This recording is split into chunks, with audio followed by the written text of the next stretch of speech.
Nous allons voir, et je suppose que vous avez déjà la réponse, qui peut prier pour les malades. C'est important que nous puissions encore le rappeler, et nous le rappelons à dessein pour que nous puissions l'exercer. Alléluia.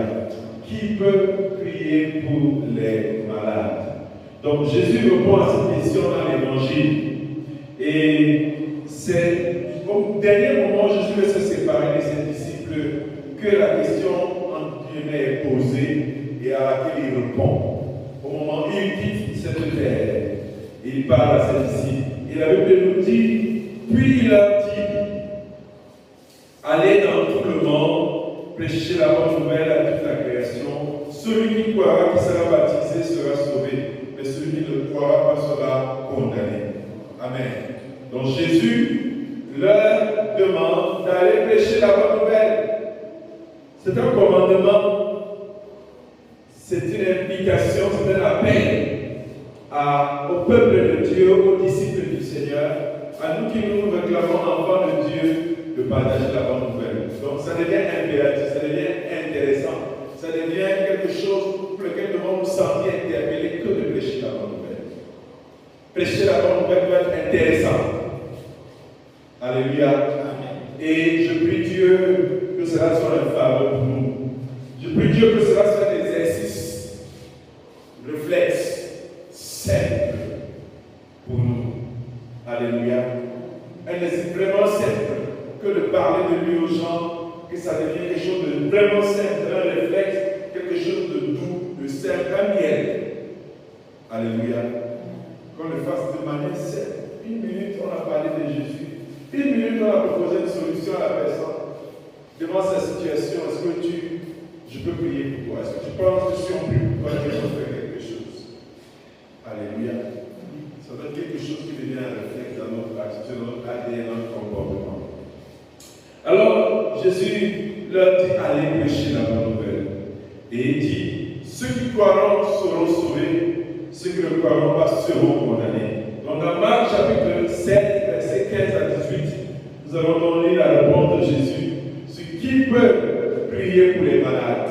Qui peut prier pour les malades? Et il nous dit donc, voici les miracles qui accompagneront. Marc 16, 15, 18. Voici les miracles qui accompagneront ceux qui l'ont cru. Dans ce verset 17 déjà. En mon nom, ils chasseront les démons. Ils parleront de nouvelles langues. Ils saisiront des serpents. S'ils boivent quelques breuvages mortels, ils ne leur feront point de mal. Alléluia. Voici les miracles qui accompagneront qui? Ceux qui auront cru. Est-ce qu'on a dit là-bas ceux qui auront cru il y a 10 ans? Est-ce qu'on a dit ceux qui seront matures? Est-ce qu'on a dit ceux qui sont les pasteurs? Est-ce qu'on a dit ceux qui sont les anciens? Ceux qui auront cru. Alléluia. C'est ceux qui auront cru à qui cela appartient. C'est important et j'insiste sur ce point.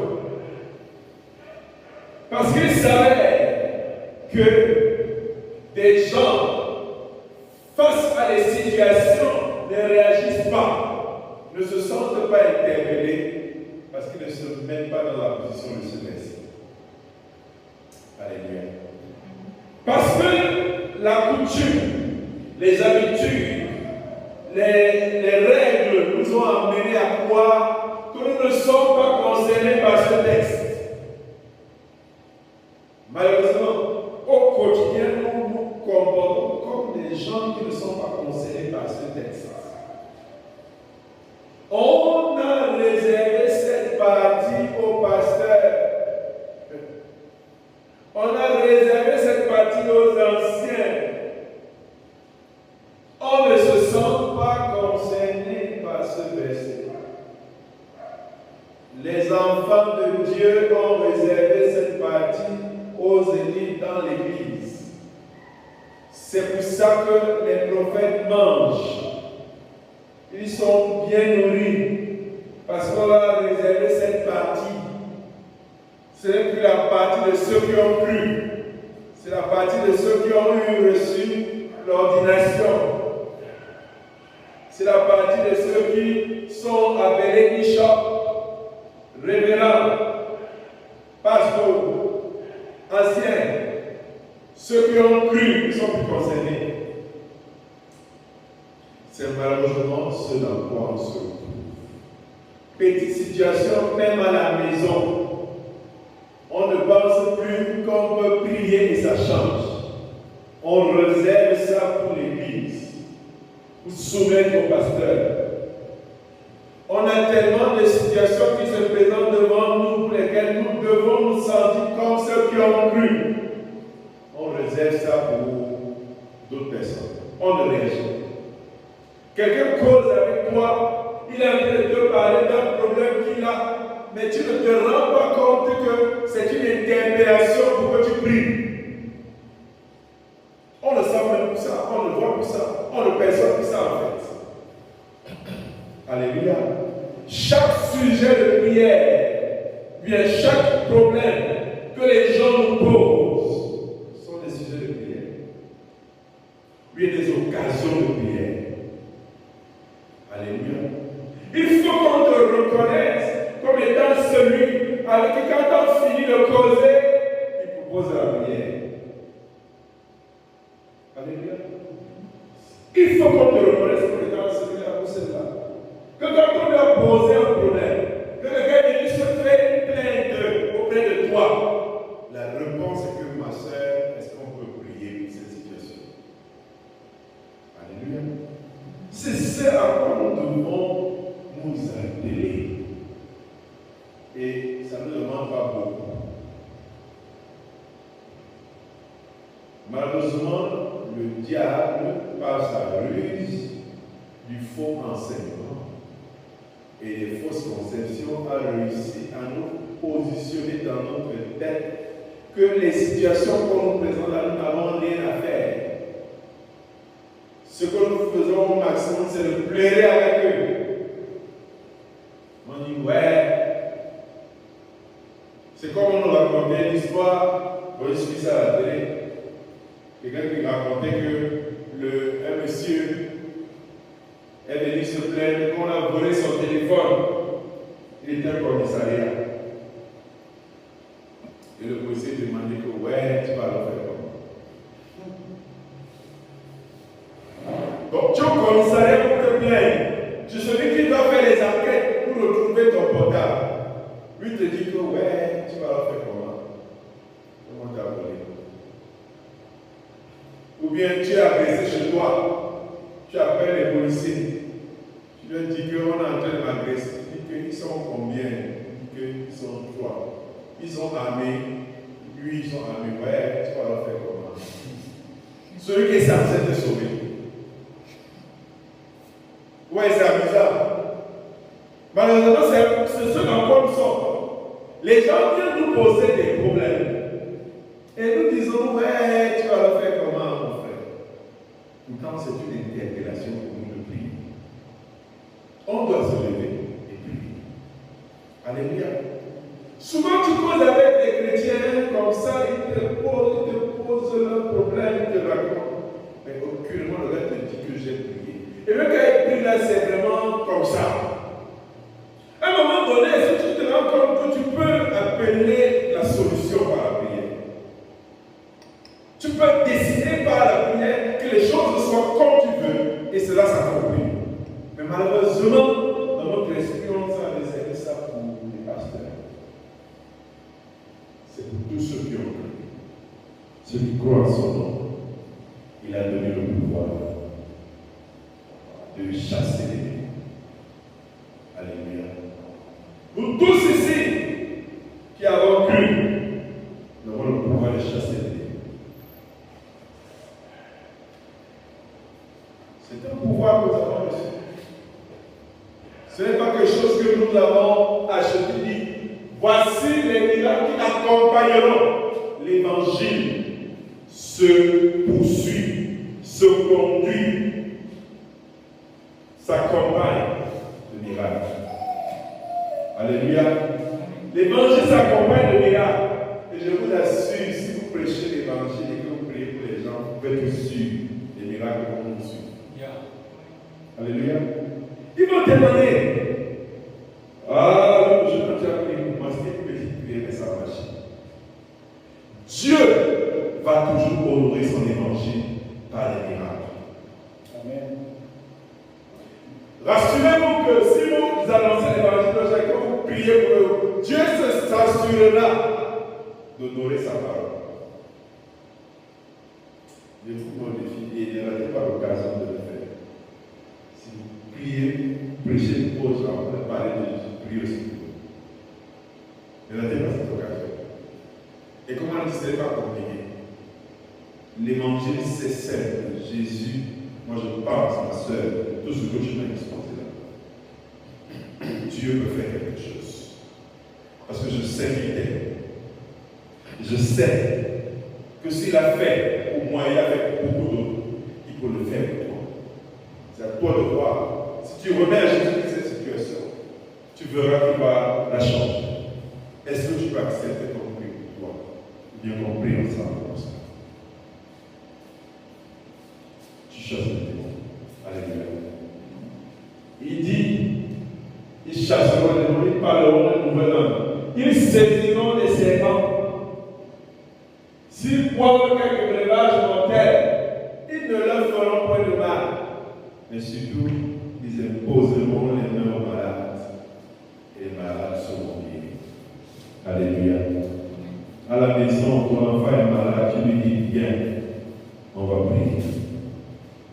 Amen. Viens, on va prier. Ta tante est malade, tu lui dis viens, on va prier. Ton ami est malade, tu lui dis viens, on va prier. Ta maman est malade, tu lui dis viens, on va prier. Dieu se chargera de t'exaucer, il va te respecter. Alléluia. Il va te respecter.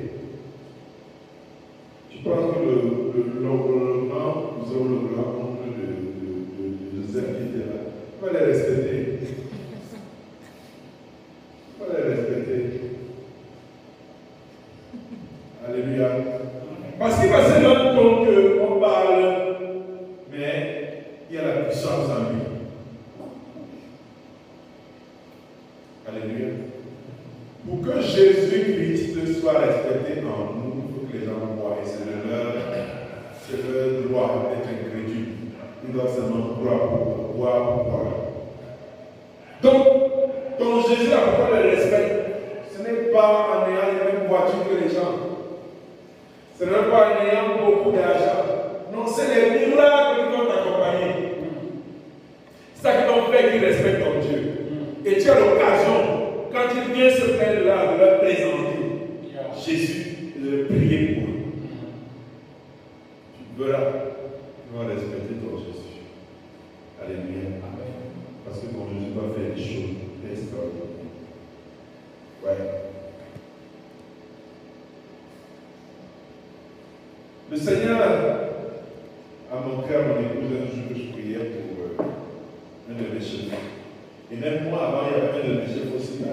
Dieu m'a montré, je suis en train de prier pour elle et que je la délivrais. Et ce chef avait les problèmes des entrailles. Et quand j'ai vu ça, que je priais pour elle, quelques années après, elle a été libérée, elle a fait l'enfant. Il y a aussi d'autres qui ont un problème d'enfantement. Et Dieu lui a montré ça. Quand il lui a dit, c'est il y a un problème, comme il t'a montré, moi je vais arriver à toi, si Dieu me donne l'occasion, on entre dans le bureau, je lui dis que tu veux que je prie pour toi. Si elle est d'accord, je prie. Malheureusement, on n'a pas pu se voir. Mais je sais que si Dieu l'a montré, qu'il veut le faire, il va le faire. Il va créer l'occasion. Amen. Il va créer l'occasion. Donc, pour que ton Jésus soit respecté, un peu on te respecter parce que tu as un nom, tu es pasteur, tu es frère. Mais ça, c'est un respect qui vient simplement par convenance. Et pour que tu te donnes le café, tu ne rates pas l'occasion de prier. Alléluia. Ne rate pas. Chaque plainte que quelqu'un te fait, c'est une occasion de prier. C'est une occasion de prier. Il faut écouter. Je me dis, est-ce qu'on peut prier? Alléluia. Est-ce qu'on peut prier?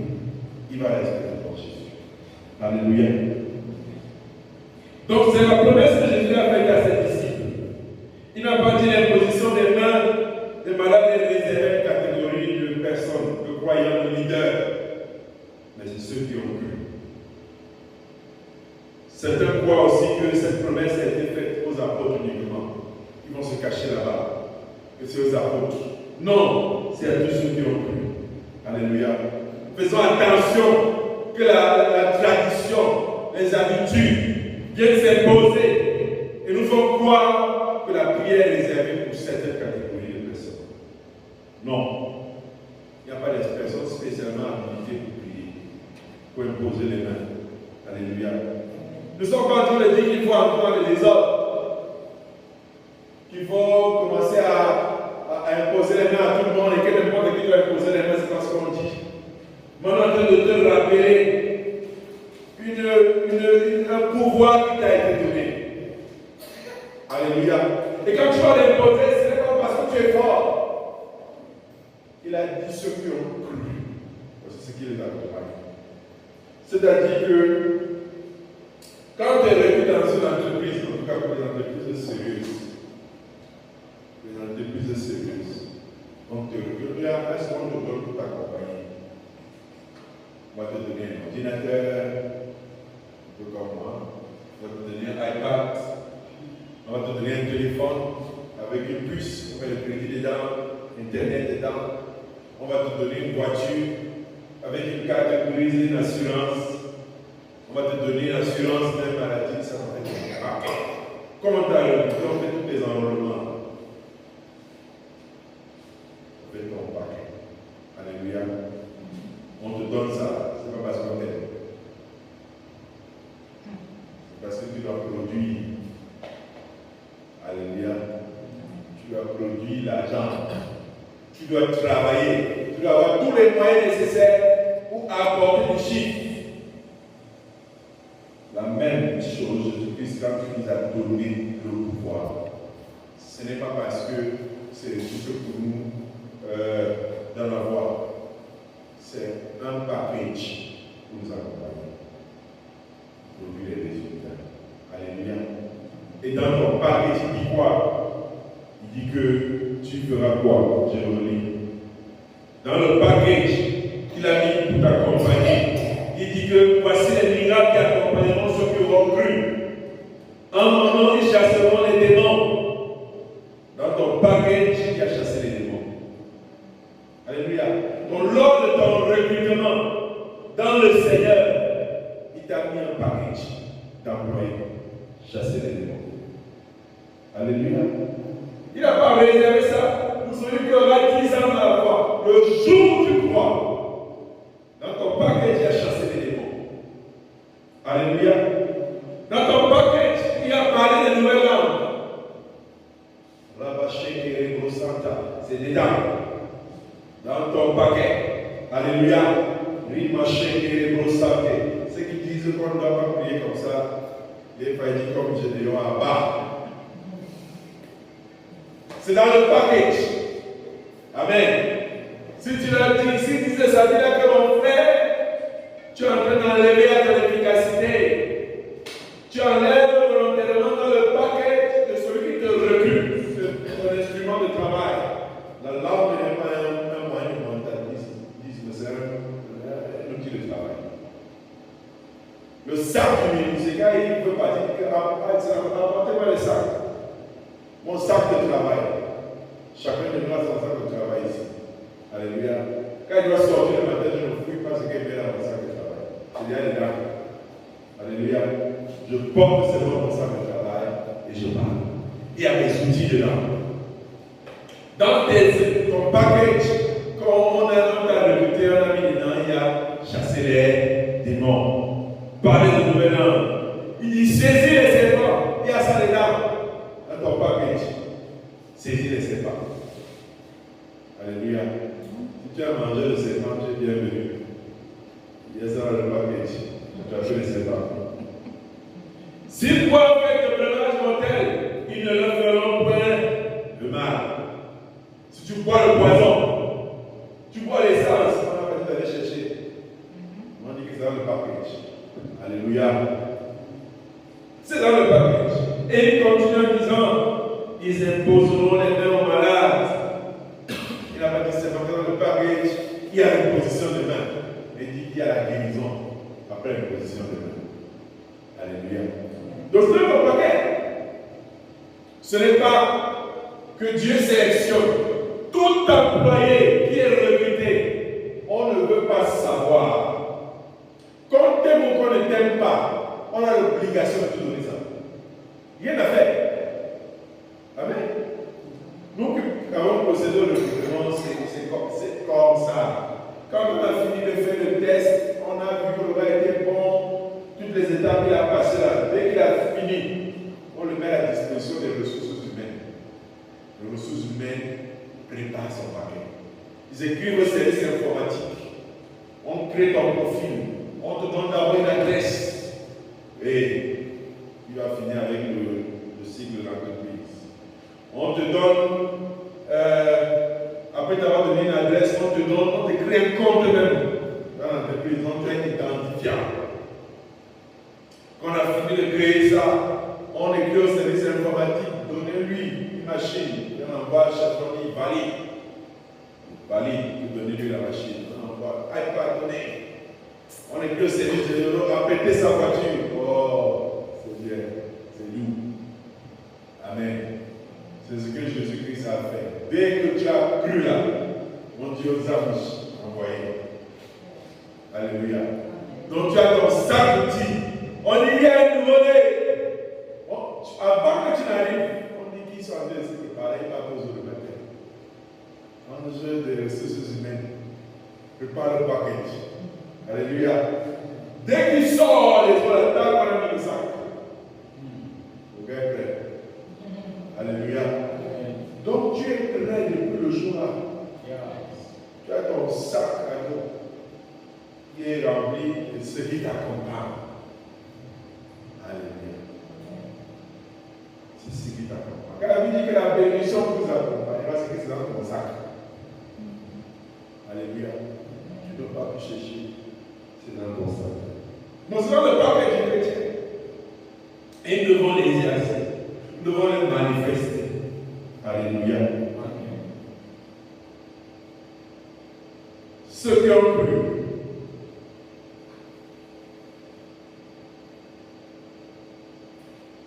Alors, aujourd'hui, malheureusement, cette parole de l'Écriture a de la peine à se réaliser. Parce que les gens, je ne sais pas quel mécanisme, mais nous sommes arrivés à croire que c'était pour des personnes préservées. Mais parfois, nous-mêmes, nous sommes malades. On ne sait pas que notre main guérit. On ne l'exerce pas. L'enfant est malade, on le laisse avec la situation. Alors imaginez-vous combien de cas de personnes nous avons laissé avec leur maladie. Alors que nous allons prier pour eux. Imaginez-vous, depuis que tu es chrétien, combien de personnes sont passées devant toi étant malades, tu n'as pas prié pour eux. Combien de guérisons tu aurais déjà eu à la date d'aujourd'hui. Alléluia. On ne veut pas forcer les témoignages. Parce que quand c'est la sœur tel qui a prié, c'est le frère tel qui a prié. En semaine, on a des témoignages.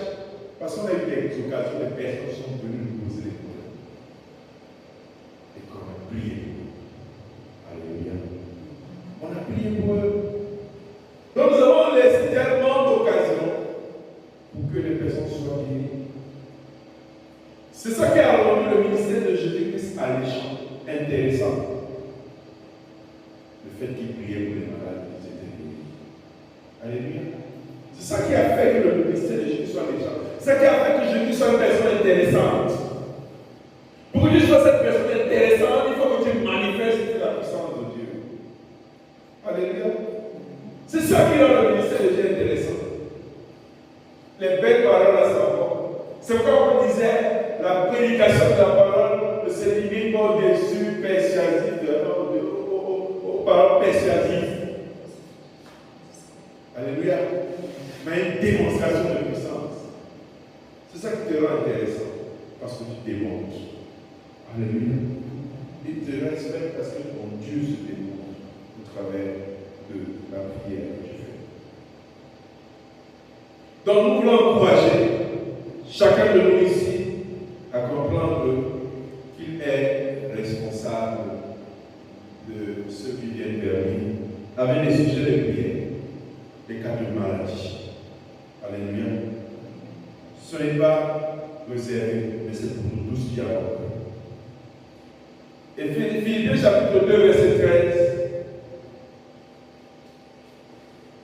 il nous dit: car c'est Dieu qui crée en nous, qui produit en nous le vouloir et le faire selon son bon plaisir. C'est Dieu qui crée en nous. Il vient produire en nous le vouloir et le faire selon son bon plaisir. Alléluia. Alors commence à mettre dans ton esprit que tu as le droit de prier pour les malades. Et si Dieu met en toi ce désir de prier pour quelqu'un, fais-le. Parce que comme nous venons de le dire, c'est lui qui crée en nous quoi? Le vouloir. Alléluia. Le désir que tu sens vient de Dieu. Le désir que tu ressens pressant en toi vient de Dieu. Fais-le. Et c'est lui qui crée le faire. Qui crée le vouloir et le faire.